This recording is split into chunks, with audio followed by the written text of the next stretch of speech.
Hello, मी श्रुती. माझ्या गंमत in life या चॅनलमध्ये तुमचं स्वागत आहे.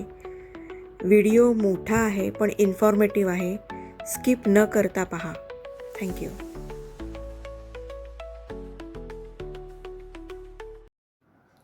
हॅलो, मी श्रुती.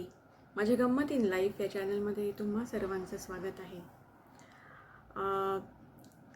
मी जो मागे व्हिडिओ पोस्ट केला याचा पोस्ट ऑफिस रिलेटेड इन्व्हेस्टमेंटबद्दल, त्याचा चांगला प्रतिसाद मिळाला तुम्हा सर्वांचा, त्याबद्दल धन्यवाद. ओके, आज मी बोलणार आहे म्युच्युअल फंड्सबद्दल, ओव्हरऑल इन्व्हेस्टमेंट्सबद्दल असं म्हणा. इन्व्हेस्टमेंट आपण का करतो? आपल्याकडे काहीतरी फायनान्शियल गोल्स असतात, म्हणून आपण इन्व्हेस्टमेंट करतो. तर काय असतात ते गोल्स? साधारण सपोज एक कुटुंब असेल आणि त्या कुटुंबामध्ये, म्हणजे चौकोनी कुटुंब असेल, 2 मुलं असतील त्यांना. तर त्या 2 मुलांचे काही फ्युचरिस्टिक गोल्स असतील. त्यांना काहीतरी बनायचं असेल, डॉक्टर, इंजिनियर, स्पेस सायंटिस्ट, असे काही त्यांना बनायचं असेल. तर त्यांच्या आईवडिलांना काय करावं लागेल? इन्व्हेस्टमेंट केल्याशिवाय पर्याय आहे का? नाही. मुलं जेव्हा वयाच्या 22व्या वर्षी वगैरे जातील तेव्हा त्यांच्याकडे एक पर्टिक्युलर फंड असला पाहिजे, म्हणून ती लोक आत्ता इन्व्हेस्टमेंट करतील. करेक्ट? असं. सो जेव्हा ते लोक इन्व्हेस्टमेंट करणार तेव्हा ते काय लक्षात घेणार? एकतर त्यांचे गोल्स, नंतर त्यांची रिस्क ॲपेटाईट.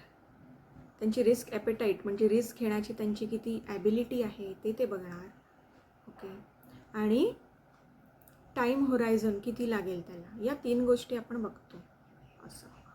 प्लस सपोज एक कुटुंब असेल, 2 जणच असतील त्या कुटुंबामध्ये, आणि त्यांची वाईफ असेल ती होम मेकर असेल, आणि ते जे असतील ते ऑफिसला जात असतील, मल्टीनॅशनल कंपनीमध्ये इंजिनियर वगैरे आहेत. पण त्यांच्याकडे पेन्शन प्लॅन नाही आहे त्यांच्या कंपनीमध्ये. मग ते काय विचार करणार की माझ्या म्हातारपणी मी कसं सर्वाईव्ह करणार? तर त्यासाठी त्यांना इन्व्हेस्टमेंट करायची. असे काही गोल्स असतात प्रत्येकाचे, त्याप्रमाणे लोक इन्व्हेस्ट करत असतात. करेक्ट? आता कुठे कुठे इन्व्हेस्ट करू शकतो आपण पैसे? त्यासाठी क्लासिफिकेशन ऑफ ॲसेट्स असतात. कुठले क्लासिफिकेशन ऑफ ॲसेट्समध्ये येतात गोष्टी? इक्विटी असतात, रिअल इस्टेट असतात, फिक्स्ड इन्कम असतं, प्लस फिक्स्ड इन्कम असतं, गोल्ड असतं, म्हणजे हे कमॉडिटीज असतात. असं. प्लस हायब्रिड ॲसेट क्लासेस असतात. तर त्यापैकी आपण कुठे इन्व्हेस्ट करू शकतो ते आपण बघायचं. इक्विटीमध्ये काय असतं? ब्लू चिप कंपनीज असतात. Blue chip is nothing but the large cap. Blue chip companies असतात, मिड साईज कंपनीज असतात, स्मॉल साईज कंपनीज असतात, एक्सचेंज ट्रेडेड फंड असतात, इंडेक्स फंड असतात, अनलिस्टेड कंपनीज असतात, फॉरेन स्टॉक्स असतात. हे इक्विटीजमध्ये येतं. इथे आपण इन्व्हेस्ट करू शकतो पैसे. की आपण कमॉडिटीजला जायचं, आपण फिजिकल गोल्ड घ्यायचं, की गोल्ड ETF मध्ये पैसे इन्व्हेस्ट करायचे, सिल्वर ETF मध्ये पैसे इन्व्हेस्ट करायचे. असं. फिक्स्ड इन्कममध्ये काय असतं? फिक्स इन्कममध्ये बॉन्ड असतात, डिबेंचर्स असतात, प्लस तुम्ही बँकेमध्ये जे फिक्स डिपॉझिट करतात ते त्याच्यात येतं, पोस्टामध्ये फिक्स डिपॉझिट करतात ते येतं, पोस्टाच्या काही स्कीम्स येतात ज्याला फिक्स मॅच्युरिटी असते. या सगळ्या गोष्टी फिक्स्ड इन्कममध्ये येतात. रिअल इस्टेटमध्ये काय येतं? रिअल इस्टेटमध्ये तुमची लँड असेल, म्हणजे फिजिकल ॲसेट असेल, ती येते. Plus real estate mutual funds पण येतात, आणि रिअल इस्टेट आणि इन्फ्रास्ट्रक्चर इन्व्हेस्टमेंट ट्रस्ट याच्यामध्ये पण आपण इन्व्हेस्ट करू शकतो पैसे. असं. हायब्रिड ॲसेट क्लासमध्ये काय येतं?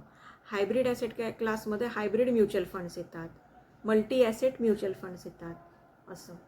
सो देअर आर खूप ऑप्शन्स अवेलेबल आहेत आपल्याकडे, आणि त्या ऑप्शन्सबरोबर पर्टिक्युलर रिस्क पण येतात. आता त्या रिस्क कुठल्या? तर सर्वप्रथम इन्फ्लेशन रिस्क. इन्फ्लेशन रिस्क म्हणजे काय? तर महागाईचा दर किती असतो? तो नेहमी फ्लक्च्युएट होत असतो. आज महागाईचा दर कमी आहे, उद्या तो कमी असणार का? नाही.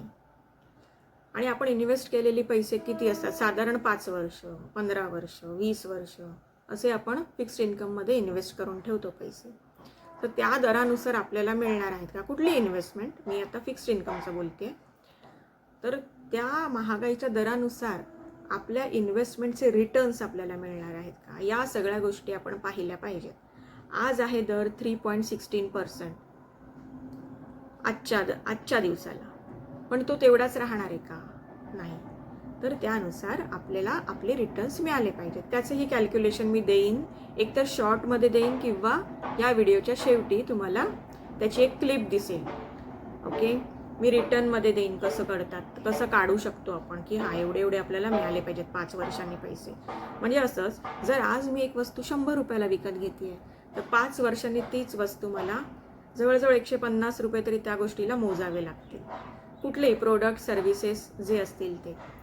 सो हे तर आपल्याला माहिती आहे, इन्फ्लेशन रिस्क. नंतर येते लिक्विडिटी रिस्क. लिक्विडिटी रिस्क म्हणजे काय?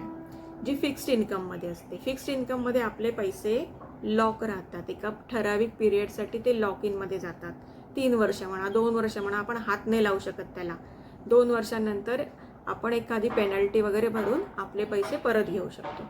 ही फॅसिलिटी असते काही ठिकाणी, काही स्कीम्समध्ये. Okay, fixed इन्कमच्या. ही झाली फिक्स्ड इन्कममधली रिस्क. आता रिअल इस्टेटमध्ये सपोज माझ्याकडे लँड असेल किंवा एखादा फ्लॅट असेल आणि मला ते लिक्विडेट करायचे, मला पैशांची गरज आहे सपोज, तर मी ते एका दिवसात लिक्विडेट करणार आहे का, की मला मिळणार आहे प्रत्येक वेळी आपल्याला टाईम द्यावा लागणार त्यासाठी. म्हणजे लगेच आपल्याला ते पर्टिक्युलर गोष्ट लिक्विडेट होऊन आपल्या हातात कॅश येणार नाही. सो ही झाली liquidity risk in terms of real estate. Correct. आता तुम्हाला समजले लिक्विडिटी रिस्क. आता आली क्रेडिट रिस्क. क्रेडिट रिस्क म्हणजे काय? सपोज मी पैसे गुंतवले असेल कुठल्याही कंपनीमध्ये आणि ती कंपनी बँकरप्ट झाली किंवा डबघाईला गेली, तर ज्या कमिटमेंटनुसार मी तिथे पैसे इन्व्हेस्ट केलेत की एवढ्या पिरियडनंतर मला व्याजासकट पैसे मिळतील माझे, तर ते तिथे होणार नाही. तिथे आली क्रेडिट रिस्क. शक्यतो असं होत नाही, पण होत नाही असं पण आपण म्हणू शकत नाही. तर आत्ताच आपण बघितलं किती बँका डुबल्या, त्यामध्ये किती जणांचे पैसे होते. सो अशा रिस्क येत राहतात. क्रेडिट रिस्क, या सगळ्या रिस्क आपल्याला बघितल्या पाहिजेत. कुठल्या रिस्क आहेत.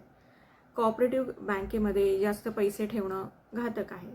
समवॉट, म्हणजे थोडेफार पैसे आपण कॅल्क्युलेट करून ठेवले पाहिजेत. अगदीच काही हे नाही, सगळ्याच कोऑपरेटिव्ह बँका वाईट असतात असं नाही, पण आपण सगळ्या रिस्क लक्षात घेऊन सगळीकडे पैसे पार्क केले पाहिजेत आपले. कारण आपले कष्टाचे पैसे असतात. It's a hard earn money. Easily मिळतात का पैसे? नाही, त्यासाठी खूप मेहनत असते. सो हे लक्षात घेऊन, या सगळ्या रिस्क लक्षात घेऊन, ज्या इन्व्हेस्टमेंटबद्दल आपल्याला समज आहे, आपल्याला कळतं आहे, तिथे आपण इन्व्हेस्ट केले पाहिजेत पैसे. इन्व्हेस्टमेंटचं म्हणते मी. Trading is different. ट्रेडिंगमध्ये पण काही जण चांगले पैसे कमवू शकतात. मी स्टॉक ट्रेडिंगबद्दल मध्येच बोलते, पण त्याचंही तुम्हाला जर प्रॉपर नॉलेज असेल ना, तरच तिथे जावं माणसाने, असं माझं मत आहे. ओके, आता मी डायव्हर्ट करत नाही जास्त विषय. सो इथे आली क्रेडिट रिस्क. क्रेडिट रिस्क समजली. शक्यतो होत नाही, पण होऊ शकतं, असं क्रेडिट रिस्क. नंतर आली मार्केट रिस्क आणि प्राईस रिस्क. आता मार्केट रिस्क म्हणजे काय? सपोज वॉरलाईक सिच्युएशन आली तर त्यामध्ये सगळेच स्टॉक खाली जातात, ते आपल्या हातात नसतं.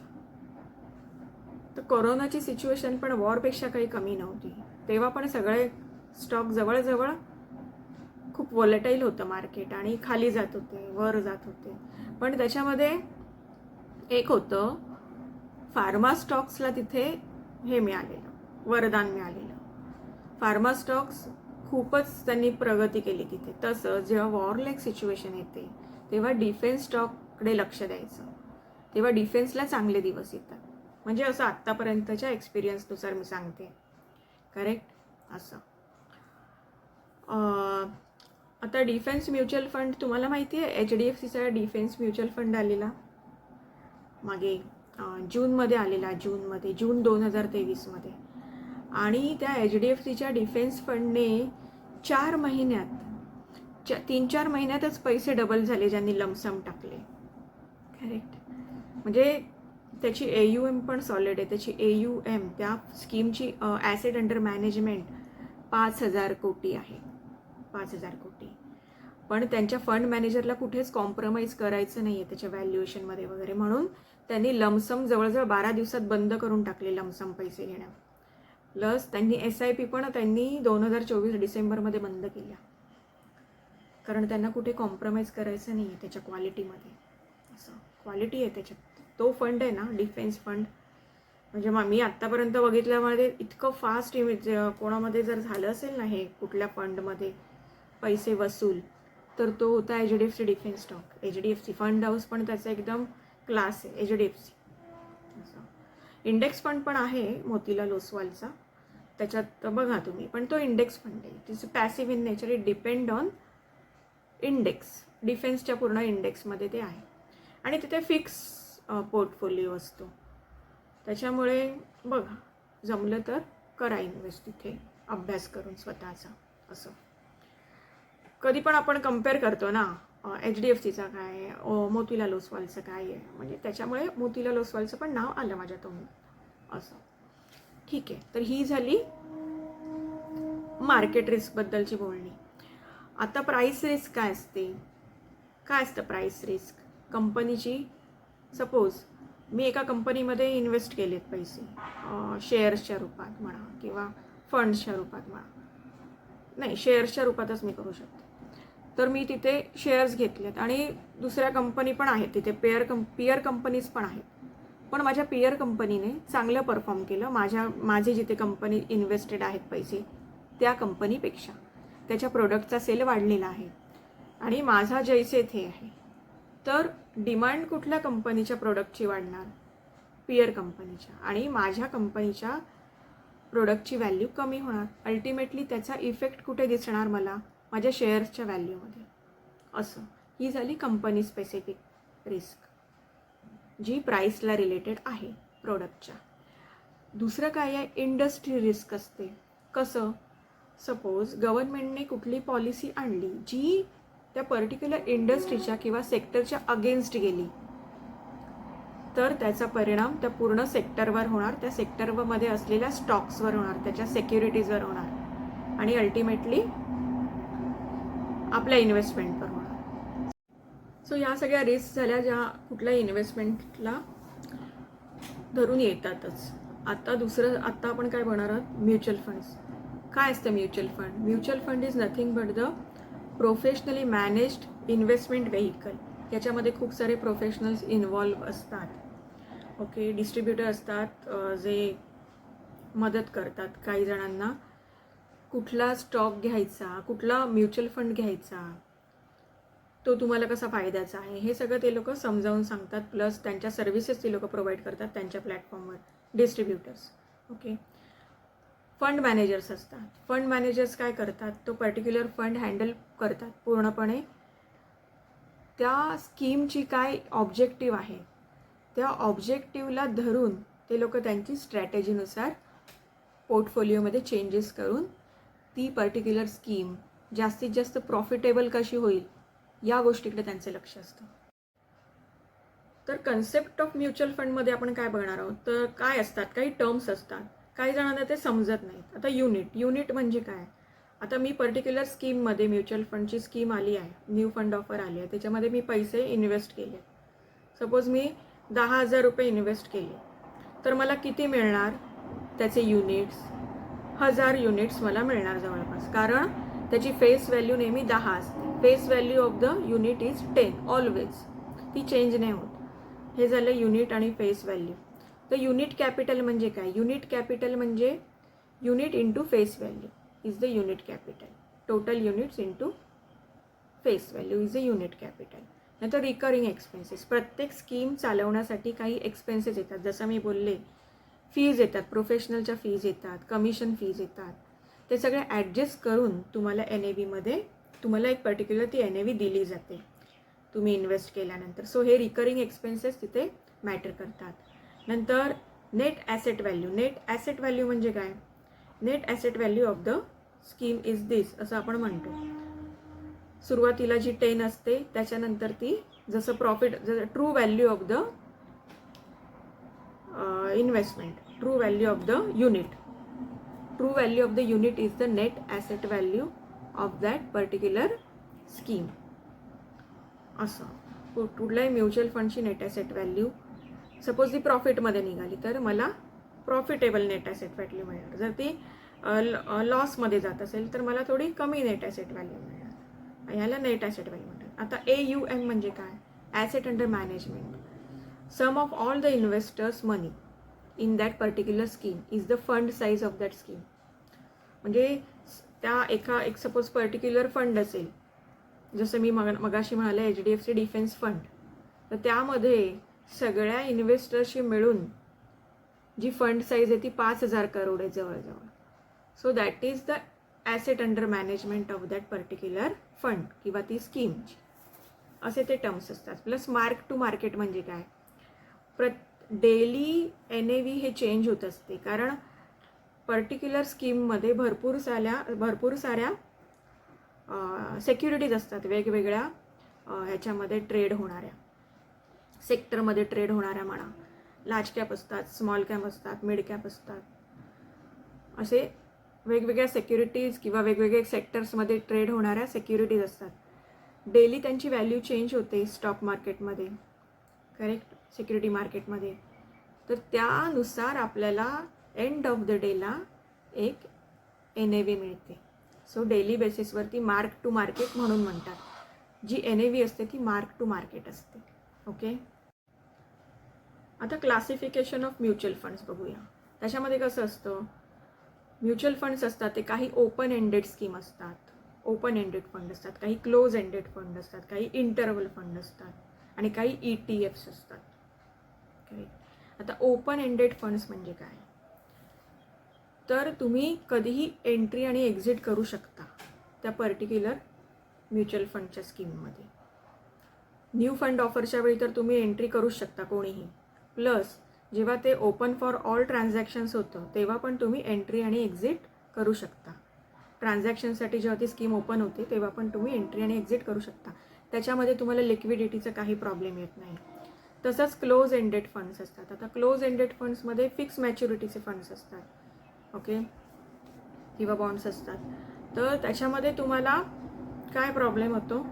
लिक्विडिटी हॅमर करते तुमची, लिक्विडिटी तुम्हाला राहत नाही किंवा तुम्ही कधीही एंट्री आणि एक्झिट घेऊ शकत नाही असं म्हणू शकतो. तर त्यासाठी सेबीने काय केलं आहे, त्यांना सांगितलेलं आहे ती पर्टिक्युलर सिक्युरिटी तुमच्या रिकग्नाइज स्टॉक एक्सचेंजवर ट्रेड झाली पाहिजे, जेणेकरून ज्या इन्व्हेस्टर्सला बाहेर पडायचं आहे तर ते बाहेर पडू शकतात, ज्यांना एंट्री घ्यायची ते एंट्री घेऊ शकतात त्या पर्टिक्युलर स्कीममध्ये, क्लोज एंडेड स्कीम्स. इंटरवल फंड्समध्ये काय असतं?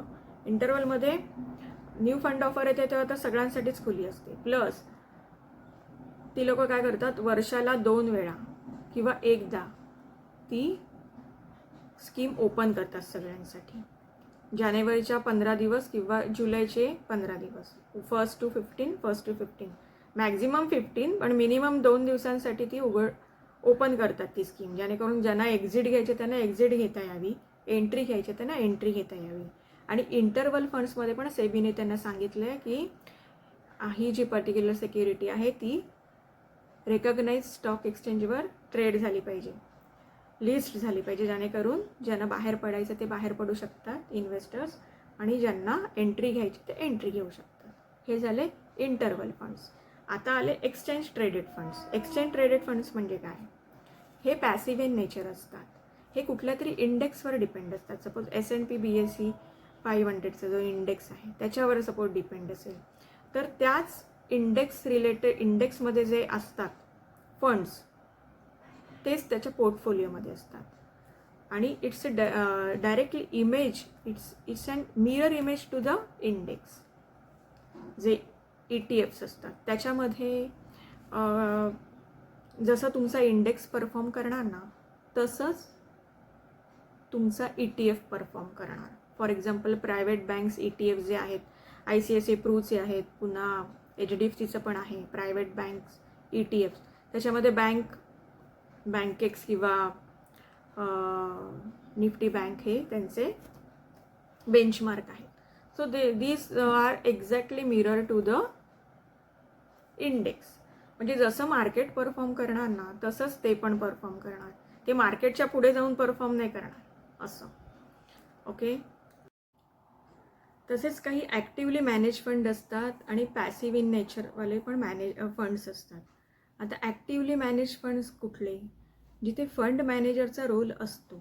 फंड मॅनेजर त्या पर्टिक्युलर स्कीमला प्रॉफिटमध्ये काढण्यासाठी, पोर्टफोलिओमध्ये चेंज करण्यासाठी त्याला फुल फ्लेक्सिबिलिटी असते. असे ॲक्टिवली मॅनेज असतात आणि याची कॉस्ट पण जास्त असते.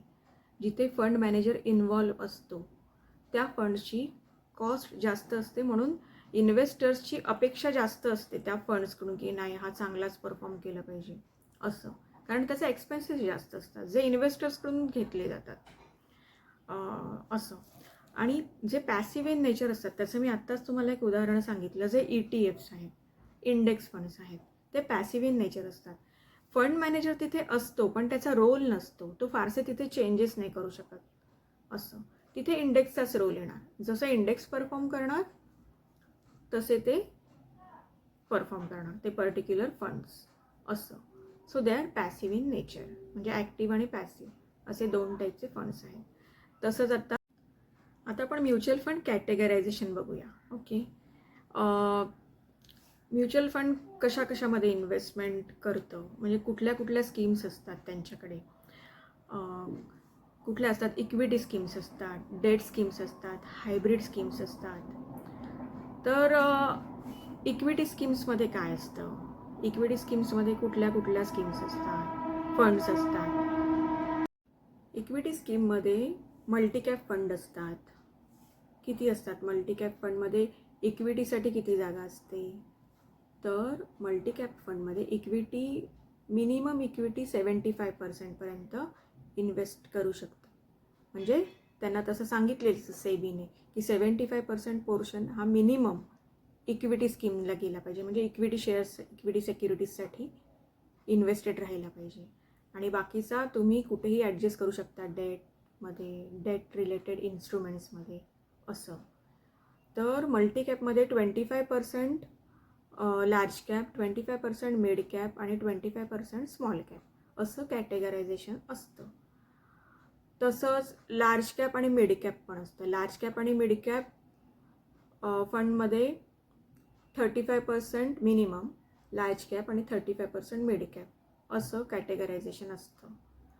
जसं सेबीने इन्स्ट्रक्ट केलेलं आहे तसं, म्हणजे मिनिमम मॅक्झिमम तुम्ही वाढवू शकता असं.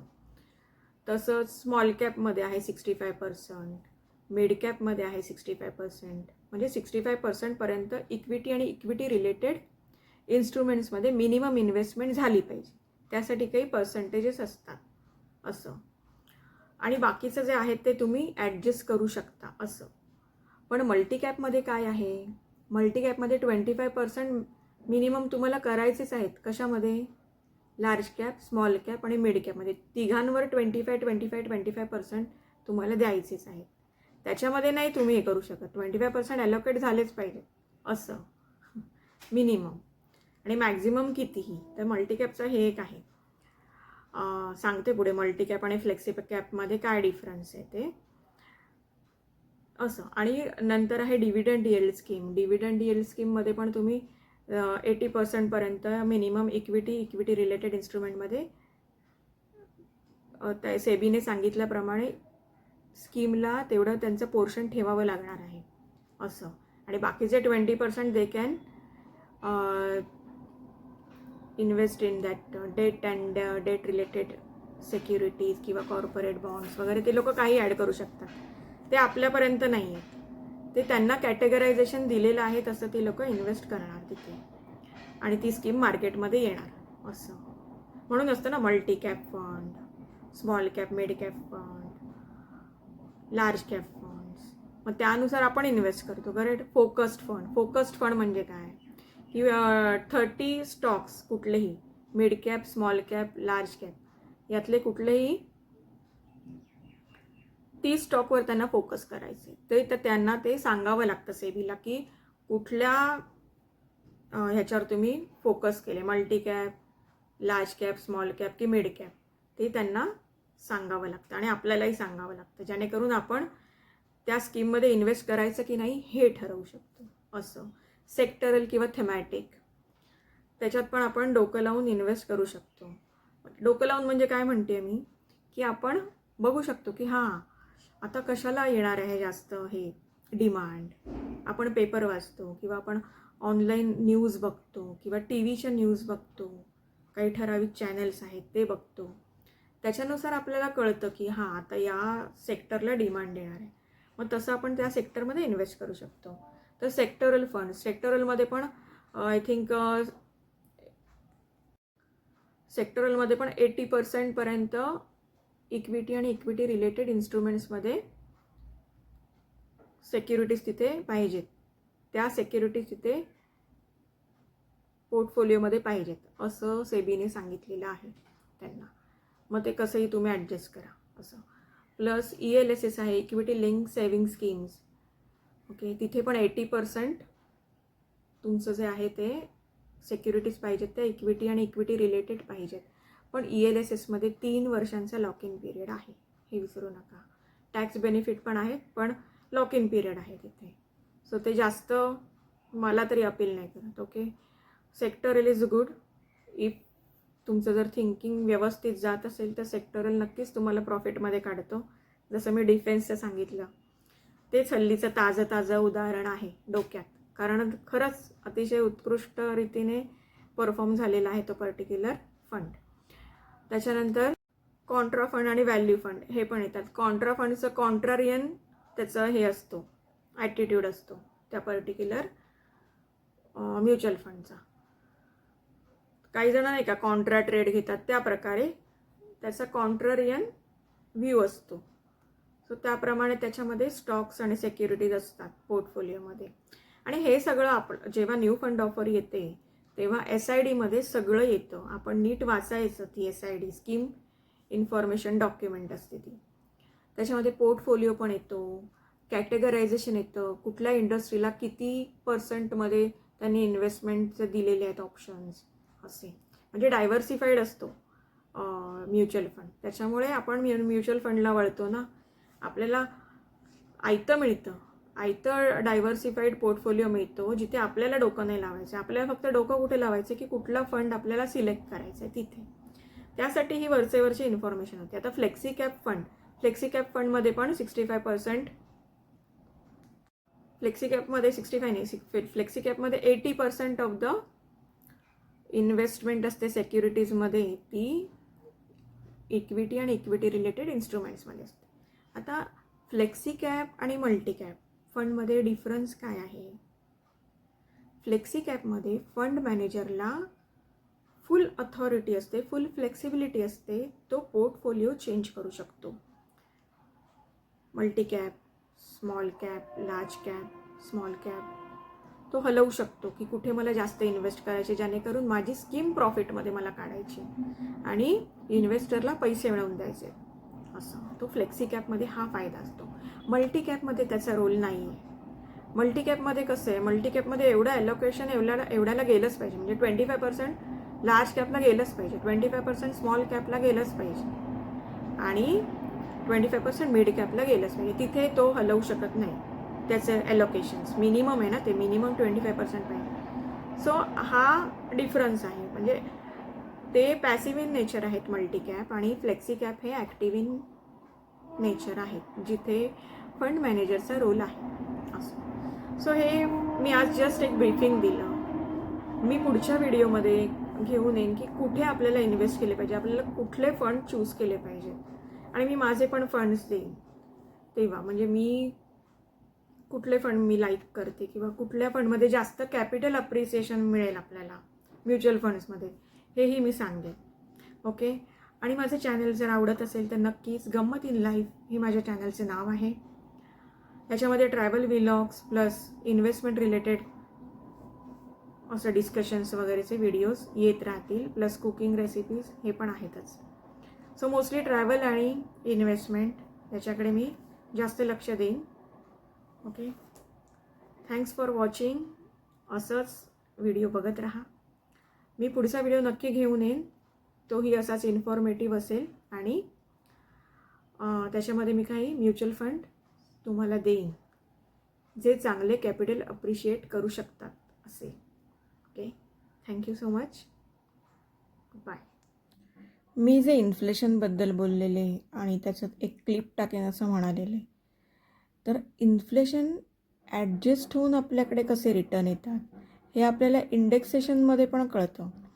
म्हणजे आता मी इंडेक्सेशनचा एक शब्द टाकते आहे, कारण जे आपण डेटची इन्व्हेस्टमेंट करतो त्याच्यामध्ये long term capital gain tax लागतो. कारण long term capital gain tax हा 20% असतो, बट आफ्टर ॲडजस्टिंग इंडेक्सेशन असं. सो सपोज माझ्याकडे काही डेट फंड्स आहेत 1,00,000 रुपयाचे आणि मी ते 2022मध्ये इन्व्हेस्ट केले आहेत आणि मी ते सेम सेल केले आहेत 3 वर्षांनी. त्याचे मला 1,25,000 रुपये मिळाले आहेत in the redemption proceeds. Okay. So long term capital gain टॅक्सने आपण इंडेक्सेशन समजून घेऊया असं मी म्हणते. सो त्याच्यामध्ये मला साधारण 25,000 रुपयाचा सपोज प्रॉफिट झाला, 25,000चा प्रॉफिट झाला, तर तो पूर्ण 20% कॅपिटल गेन टॅक्स त्याच्यावर कापला जाणार आहे का? तर नाही. त्याच्यात तुम्हाला इन्फ्लेशन ॲडजस्ट करून जो काही प्रॉफिट होतो फक्त तोच तुम्हाला 20%चा टॅक्स त्याच्यावर लागतो. जसं हे बघा, index cost of acquisition equal to actual cost of acquisition जी ₹1,00,000 आहे into CII. Central board of direct tax दरवर्षी CII जाहीर करते, that is cost index, cost of inflation index.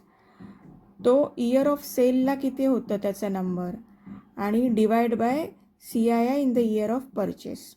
Okay. So actual cost of this 1,00,000 into 280 divide by 254 किती आलं? 1,10,236.22. म्हणजे inflation जर आपण पकडलं 3 वर्षांचं तर ते 1,00,000चं किती होत आहेत? 1,10,236.22. या अमाऊंटवर टॅक्स लागणार नाही. 10,000 म्हणजे 1,25,000मधून 1,10,236 गेल्यावर जी अमाऊंट उरते फक्त तीच अमाऊंट कॅपिटल गेन म्हणून घेतली जाणार आणि त्याच्यावर कॅपिटल गेन टॅक्स लागणार. हे डेटचं मी सांगते. सो मला इन्फ्लेशन समजवायचं होतं एक उदाहरण देऊन, म्हणून मी हे उदाहरण घेऊन तुम्हाला समजावलं. थँक्यू.